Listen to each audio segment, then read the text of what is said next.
ಒಗ್ಗರಣೆ ಚಾನೆಲ್ ನೋಡುತ್ತಿರುವ ನಿಮ್ಮೆಲ್ಲರಿಗೂ ರಶ್ಮಿ ಮಾಡುವ ನಮಸ್ಕಾರಗಳು.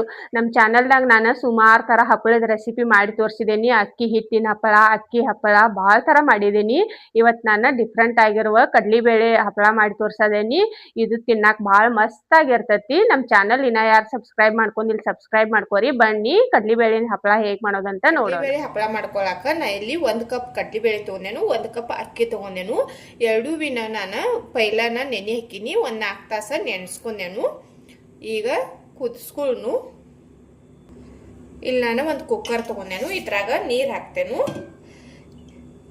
1 ಕಪ್ ಕಡ್ಲಿಬೇಳೆ 1 ಕಪ್ ಅಕ್ಕಿ ಇದಾವು. 2 ಕಪ್ ಅಂದ್ರೆ ನಾವು ಇಲ್ಲಿ 8 ಕಪ್ ನೀರು ಹಾಕೋಬೇಕು.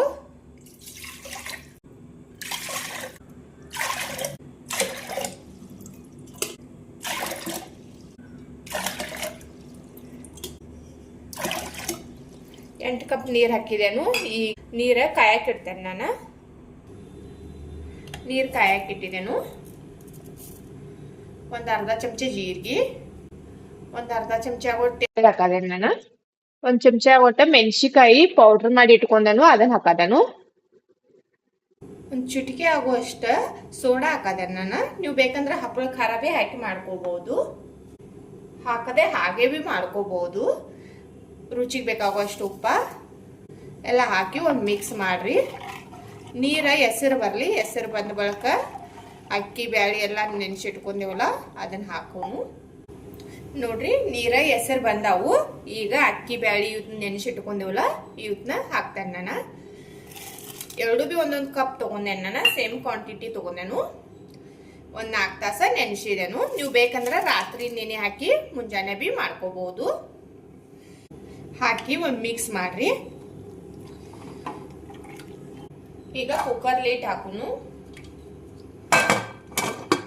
ಕುಕ್ಕರ್ ಲಿಡ್ ಹಾಕಿ 4ರಿಂದ 5 ವಿಜಿಲ್ ಬರುವವರೆಗೆ ಕುದಿಸ್ಕೋಬೇಕು. ಈಗೇನು ನಾವು ಅಕ್ಕಿ ಬೇಳೆ ಹಾಕಿರ್ತೀವಲ್ಲ, ಇದು ಚಲೋದಂಗೆ ಕುದ್ದ ಕಸಿಂದ ಅಗದಿ ಸಾಫ್ಟ್ ಆಗಿ ಆಗಬೇಕು. ಆ ಥರ ಕುದಿಸ್ಕೋಬೇಕು. ನೀವು 6 ಭೀ ಬಿಡ್ಬೋದು ಸಿಟಿ, ಇಲ್ಲಾಂದ್ರೆ 4 ಸಿಟಿಗೂ ಬಂದ್ ಮಾಡ್ಕೋಬಹುದು. ನೀವು ನೋಡಿ ಮಾಡ್ಕೋರಿ.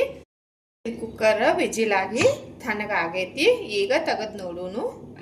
ಇದು ನೋಡ್ರಿ ಈ ಥರ ಕುದ್ದೈತಿ. ಒಂದು ಸ್ಪೂನ್ ತೊಗೊಂಡಿದ್ದನ್ನ ತಿರ್ವ್ಯಾಡ್ಕೋರಿ.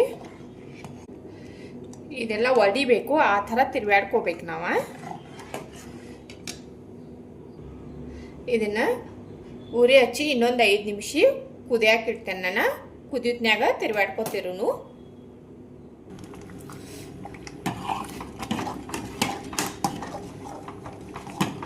ಇದು ಅನ್ನ ಬ್ಯಾಳಿ ಇರ್ತೈತಲ್ಲ, ಇದೆಲ್ಲ ಒಡಿಬೇಕು, ಆ ಥರ ತಿರ್ವ್ಯಾಡ್ಕೋರಿ. ಇನ್ನೊಂದು 5 ನಿಮಿಷ ಕುದಿಸ್ಕೊಳ್ಳೋಣ ಇದನ್ನ ನಾವು. ನೀವು ಬೇಕಂದ್ರೆ ಇಲ್ಲಿ ಕೊತ್ತಂಬರಿ ಸೊಪ್ಪು ಅದು ಭೀ ಹಾಕೋಬಹುದು. ನಾ ಏನೂ ಹಾಕನಿಲ್ಲ, ಪ್ಲೇನಾಗಿ ಮಾಡೋದೇನು. ಇದು ನೋಡ್ರಿ ಈ ಥರ ಚಲೋದಂಗ ತಿರ್ವ್ಯಾಡಿ ಇದೆಲ್ಲ ಬ್ಯಾಳಿ ಅಕ್ಕಿ ಅದು ಇರ್ತೈತಲ್ಲ, ಇದು ಒಡಿಬೇಕು.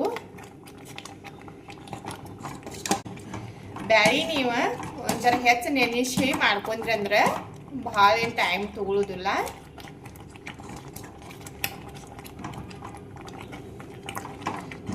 ಇದು ನೋಡ್ರಿ ಕುದ್ದ ಈ ಥರ ಗಟ್ಟಿಯಾಗಿತ್ತು ನೋಡ್ಬೋದು. ಇದು ಹಿಟ್ಟು ಹೆಂಗಾಗೈತಿ, ಹಿಟ್ಟು ಟೈಪ್ ಆಗೈತಿ.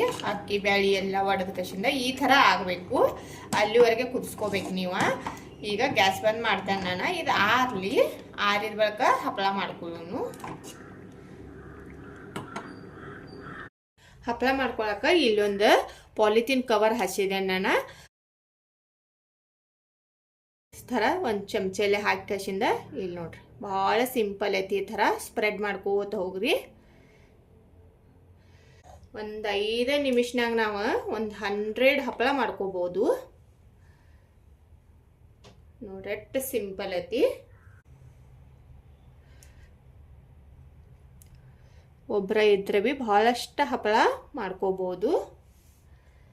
ಹಿಟ್ಟು ತಗೊಂಡು ಈ ಥರ ಸ್ಪ್ರೆಡ್ ಮಾಡ್ಕೋತ ಹೋಗೋದ. ನಾ ಇಲ್ಲಿ ಮೀಡಿಯಮ್ ಸೈಜ್ದು ಮಾಡ್ಕೊಳ್ಳೋದೇನು ಹಪ್ಪಳ. ನೀವು ದೊಡ್ಡ ಬೇಕಾದ್ರೆ ಭೀ ಮಾಡ್ಕೋಬಹುದು, ಇನ್ನ ಬೇಕಂದ್ರೆ ಸಣ್ಣ ಭೀ ಮಾಡ್ಕೋಬಹುದು. ನೋಡ್ರಿ ಎಷ್ಟು ಸಿಂಪಲ್ ಆಗಿ ಮಾಡ್ಕೋಬಹುದಂತ.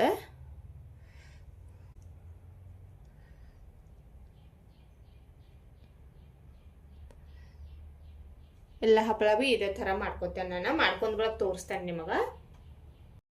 ನೋಡ್ರಿ ಎಲ್ಲ ಹಪ್ಪಳ ಬಿ ಮಾಡ್ಕೊಂಡೆ ನಾನು. ನೋಡ್ಬೋದು ಇಷ್ಟು ಹಪ್ಪಳ ಆಗ್ಯದವು. ಹಪ್ಪಳ ನಾವು 2 ದಿನದಿಂದ 3 ದಿನ ಚಲೋದಂಗ ಬಿಸಿಲಾಗ ಒಣಸ್ಕೋಬೇಕು. ಒಣಗಿದ್ರೊಳಗೆ ತೋರಿಸ್ತೇನೆ ನಾನು ನಿಮಗೆ. ನೋಡ್ರಿ ಕಡ್ಲಿಬೇಳೆ ಹಪ್ಪಳ ಮಾಡ್ಕೊಂಡಿದ್ದೆಲ್ಲ ಒಣಗಿದಾವ ಇವ. ಇವತ್ತಿನ ನೀವು ಚಲೋದಂಗ ಬಿಸಿಲಾಗ ಒಣಸ್ಕೋರಿ. ನಾ ಹಾಕಿದ್ದಿನ ಬಿಸಿಲು ಇರಕ್ಕಿಲ್ಲ, ಅದಕ್ಕಾಗಿ ಒಂದೆರಡು ಈ ಥರ ನಡಿವಿ ಬಿಟ್ಕೊಂಡದಾವ್ ನೋಡ್ಬೋದು ನೀವು. ಚಲೋ ಬಿಸಿಲಿದ್ದಿನ ಹಾಕಿ ಮಾಡ್ಕೋರಿ, ಚಲೋ ಆಗ್ತಾವು. ಎಲ್ಲ ಏನು ಬಿಟ್ಟಿಲ್ಲ, ಕರೆ ಒಂದೆರಡು ನಡಿವು ಕಟ್ಟಾಗ್ಯದಾವು. ಈಗ ನಿಮಗೆ ಫ್ರೈ ಮಾಡಿ ತೋರಿಸ್ತೇನೆ ನಾನು.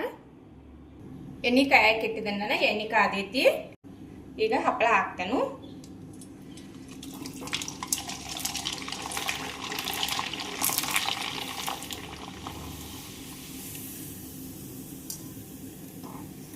ನೋಡ್ರಿ ಏನು ಮಸ್ತಾಗಿ ಬಂದಿತ್ತು ಹಪ್ಪಳ.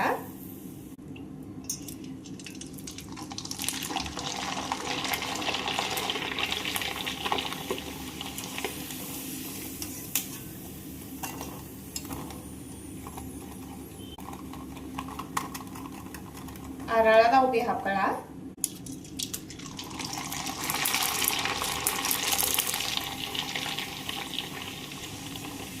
ಅಕ್ಕಿ ಹಪ್ಪಳ ಅದು ಬಿ ಮಾಡ್ಕೋತೇವೆ ನಾವು. ಈ ಥರ ಡಿಫ್ರೆಂಟ್ ಆಗಿ ಮಾಡ್ಕೊಂಡು ನೋಡ್ರೊಮ್ಮೆ.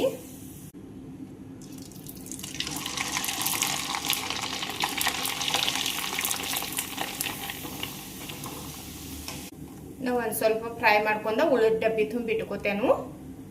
ನೋಡ್ರಿ ಹಪ್ಪಳನ ಹುರ್ಕೊಂಡೇನು ನಾನು. ನೋಡ್ರಿ ಏನು ಮಸ್ತಾಗಿ ಬಂದಾವು.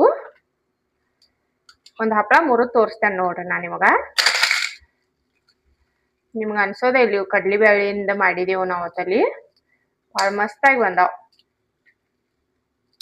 ಒಂದು ಮನೇಲಿ ಮಾಡಿ ನೋಡ್ರಿ ನೀವು ಬಿ. ನೋಡಿದ್ರಲ್ಲ ಕಡ್ಲಿಬೇಳೆ ಹಪ್ಪಳ ಹೇಗೆ ಮಾಡ್ಕೊಳ್ಳೋದಂತ. ಮಾಡ್ಕೊಳ್ಳೋದು ಭಾಳ ಸಿಂಪಲ್ ಐತಿ. ನೀವು ಒಮ್ಮೆ ಮನೇಲಿ ಮಾಡಿ ನೋಡ್ರಿ, ತುಂಬ ಚೆನ್ನಾಗಿ ಬಿ ಬರ್ತಾವೆ ಹಪ್ಪಳ. ಇವತ್ತಿನ ನನ್ನ ವಿಡಿಯೋ ನೋಡಿದಕ್ಕೆ ಧನ್ಯವಾದಗಳು.